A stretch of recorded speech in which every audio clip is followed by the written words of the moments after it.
Chers fidèles du Christ, loué soit Jésus-Christ.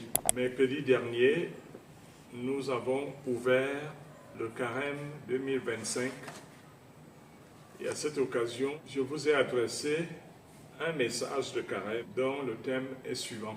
Espère le Seigneur, sois fort et prends courage, espère le Seigneur. En effet, le jubilé de cette année est porté par le thème de l'espérance et le carême vient au secours de notre effort jubilaire pour ouvrir, pour ainsi dire, une école de l'espérance. Je vous invite à faire de ce temps de carême un temps d'entraînement à l'espérance, un temps de confirmation de votre foi en l'espérance, un temps d'initiation à la vie dans l'espérance. Dans sa bénédiction ouvrant l'année jubilaire, le pape François nous a fait méditer sur l'espérance ne déçoit pas. Cette parole paulinienne veut dire que celui qui a de l'espérance est toujours victorieux. L'espérance est du côté de la victoire. Il convient donc de comprendre que, puisqu'elle est une force de vie, il va falloir en jouir, il va falloir la développer, il va falloir en vivre. Et c'est justement le but de ce carême spécial, jubilaire, de nous mettre à l'école de l'espérance. Cette espérance renvoie à quoi concrètement?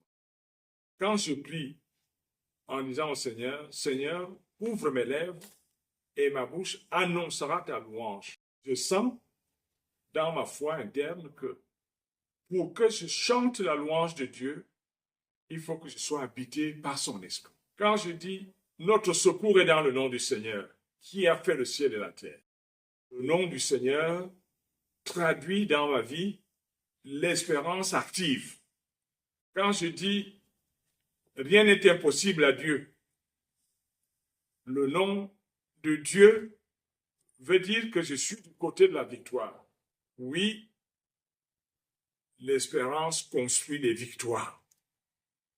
Et concrètement, il s'agit pour nous de faire que les actions présentes et futures soient d'abord introduites dans la proximité de Dieu et sa providence. C'est celui qui met Dieu devant son histoire, devant sa vie, devant ses engagements, devant ses projets. C'est celui-là qui vit de l'espérance. Une espérance qui commence dès ici-bas et qui s'ouvre à l'éternité. Le grand secret de l'espérance est Dieu avant, pendant et après dans ma vie. Dieu présent, futur dans ma vie. Dieu toujours dans ma vie. Dieu toujours dans mes décisions. Dieu toujours dans mes engagements. Quand le nom de Dieu est cité en toutes circonstances, alors l'espérance ne vous décevra jamais.